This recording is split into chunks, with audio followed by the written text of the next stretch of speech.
L'invité politique de cette édition, Jean-Frédéric Poisson, bonsoir. Bonsoir. Élu député de la 10e circonscription des Yvelines du côté de Rambouillet. Vous êtes aussi le premier adjoint à Rambouillet. Oui. Le maire, c'est Gérard Larcher. Oui. Est-ce qu'il est prévu une passation de relais avant les prochaines échéances électorales? Pas à ma connaissance. Ce n'est pas prévu. Non. Je vous le disais, c'est le moment ou jamais de nous donner le scoop. Là, en tout cas, il n'y en aura pas ce soir. De ce genre. Vous êtes venu sur le plateau pour évoquer avec nous votre soutien à Jean-François Copé dans le cadre de cette élection pour la tête de l'UMP. Auparavant, on va évoquer ensemble un autre sujet, celui du mariage pour tous.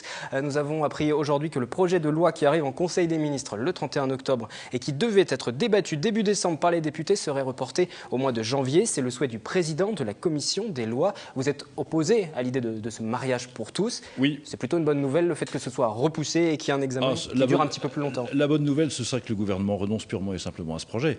Je pense que compte tenu des conditions dans lesquelles se sont déroulées jusqu'à aujourd'hui, à la fois le grand débat public que nous demandons tous et qui n'a pas eu lieu, la sollicitation des élus locaux que des milliers de maires commencent à demander un peu partout et qui n'a pas eu lieu, le référendum dont je fais partie des soutiens et qui n'a pas eu lieu, ce report d'un mois, ma foi, est une manière sans doute de prendre un peu davantage son temps parce qu'on commence à se rendre compte certainement que ça n'est pas un texte qui donne accès pour des raisons d'égalité au mariage à des personnes qui ne l'ont pas aujourd'hui. C'est un texte qui bouleverse les fondements du mariage pour qu'un certain nombre de personnes puissent y accéder. C'est pas tout à fait pareil. Qu'est-ce qui pose véritablement problème dans ce éventuel projet de loi? C'est le mariage homosexuel, l'adoption ou l'idée de l'accès à la procréation médicalement assistée? Les trois, et vous pouvez ajouter à la fin de la chaîne la légalisation des mères porteuses, parce que lorsque vous donnez l'accès à la procréation médicalement assistée à des personnes homosexuelles mariées, par définition, cet accès ne peut être donné qu'à des couples de femmes,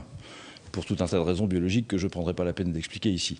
Évidemment, pour les couples d'hommes, pour les raisons d'égalité, il faudra donner accès aux mères porteuses. Donc tout ça pose problème.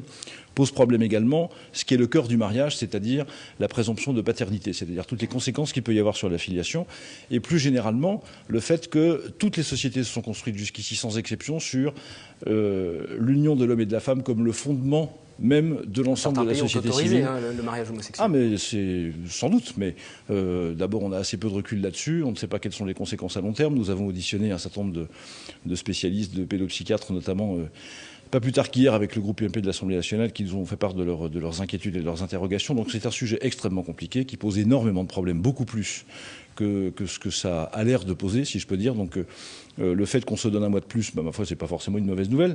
Mais la bonne nouvelle, ce sera encore une fois que le gouvernement renonce purement et simplement à ce projet. Vous êtes élu UMP, élu du Parti chrétien-démocrate. Christine Boutin, qui est la présidente de ce mouvement, alliée récemment mariage homosexuel et polygamie. C'est ce qu'elle a déclaré au micro d'Europe 1. C'était le 4 octobre dernier. Il est vraisemblable que si on accepte le mariage homosexuel, on sera amené dans les années à venir à accepter la polygamie en France. Vous êtes d'accord? Je pense que la fonction du mariage, c'est une fonction de limite, d'une certaine façon. Une fois qu'on a dit que la limite étant posée et que pour des questions qui sont à la fois biologiques, juridiques, psychologiques, sociologiques, pour toutes ces raisons-là, on réserve le mariage à l'union d'un homme et d'une femme, purement et simplement. On a légalisé d'autres unions. Le pacte, c'est une autre forme d'union. Bref, cette limite qui est posée par la différence des secrets de vie à deux personnes est en train d'être supprimée au motif qu'il faudrait permettre à tous, c'est pas moi qui ai dit mariage pour tous, c'est vous. C'est le nom du projet de loi. Oui, non, mais je dis c'est vous, c'est pas, vous y êtes pour rien. Je n'ai pas déposé de projet de loi. Non, c'est pas encore, mais vous pourriez si vous étiez en situation de le faire. Donc, si vous voulez, c'est la notion de limite qui part en même temps. Si c'est mariage pour tous, et si on fait du mariage l'institution qui a pour vocation de reconnaître l'amour que se portent des personnes, un jour ou l'autre, il n'y a pas de raison pour qu'on impose une limite au nombre de personnes qui sont concernées. Donc votre réponse était très longue, mais c'est ça, en substance, ce que ça veut dire, c'est que les propos de Christine Boutin, vous les cautionnez, vous êtes tout à fait d'accord. Comprenez que c'est compliqué, c'est un sujet qui est compliqué, qui emporte... Mais cette déclaration, oui, bien sûr que autorisé, ça pourrait aboutir à partir du moment où la limite imposée par le mariage est supprimée, il n'y a pas de raison pour qu'on autorise des mariages à davantage de personnes qu'à deux. Vous parliez du référendum tout à l'heure, si ce référendum était finalement organisé, et si finalement le référendum était favorable à ce mariage pour tous, tel qu'il s'appelle, oui. vous vous plierez? Qu'est-ce que ça veut dire se plier? Est-ce que vous l'accepterez? Certains maires dans certaines communes ont déjà signifié qu'ils ne célébreraient jamais de toute façon ce mariage. Ce sera mon cas. Moi, c'est facile pour moi parce que je ne suis pas maire, ça ne vous a pas échappé non plus. Donc, les choses peuvent changer en 2014. Oui, mais alors, je reviens à votre question précédente, ça n'est pas prévu pour l'instant. Non, je ne célébrerai pas ce genre d'union. Je publierai d'ailleurs dans la presse nationale écrite ces jours-ci une tribune pour expliquer pourquoi il faut, dans le cadre de ce projet de loi, si jamais nous avions à le débattre et à l'adopter, il faut prévoir une forme de clause de conscience pour les officiers d'état civil qui ne souhaiteraient pas le faire davantage. Que pensent les autres élus yvelinois de cette question du mariage pour tous? Nous avons recueilli quelques réactions que je vous propose d'écouter. Philippe Briot, le maire d'Yverdroit du Chesnay, a semé le trouble la semaine dernière en faisant voter une motion par son conseil municipal pour refuser en l'état le projet de loi sur le mariage homosexuel. Une question de société qui semble donc faire débat et nous avons voulu savoir quelle était la position des élus de l'agglomération. Il y a d'abord ceux qui sont ouvertement pour et l'ont même affiché.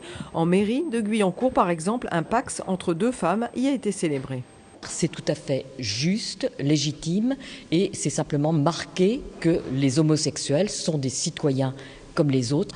N'oublions pas que ça concerne plus de 100 000 couples homosexuels en France, et que dans le monde, 11 pays l'ont déjà adopté, ce mariage homosexuel, et sur 4 continents. Il faut donc s'adapter aux réalités. Une réalité aussi pour les maires de la Verrière et Manille-les-Hameaux.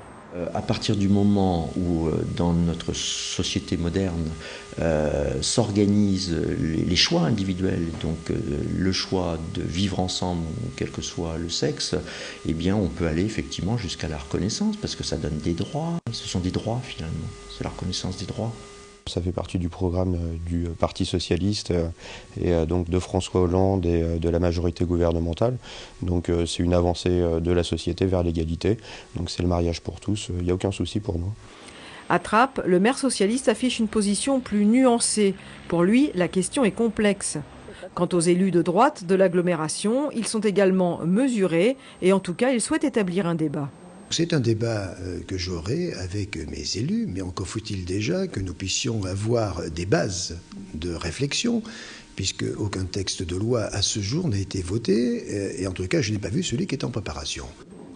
Même si Michel Laugier attend de consulter son équipe municipale, certains au sein de celle-ci ont déjà pris position. C'est le cas du conseiller municipal Mathieu Colombani, proche de Christine Boutin. Il souhaite un référendum. Mathieu Colombani a tweeté en tant que Mathieu Colombani. Aujourd'hui, en tant qu'élu de Montigny, il n'a pas encore participé à un débat, quel qu'il soit, au sein de l'équipe municipale. La question du référendum, un autre élu s'interroge. Le maire de Voisins-le-Bretonneux, il estime que ce débat n'arrive pas au bon moment. Ce sont des questions, en fait, que je me pose en tant que maire. Est-ce le moment d'aborder ce sujet-là, alors qu'on est dans une très très grave crise? On a dépassé les 3 millions de chômeurs. Alors la deuxième question que je me pose, c'est a-t-on consulté les maires? Ce sont les maires de France et leurs adjoints qui célèbrent les mariages. Les a-t-on consultés?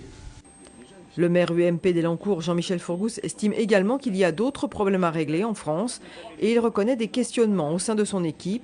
Le débat est donc loin d'être clos. Une loi sur le mariage homosexuel devrait être présentée en 2013.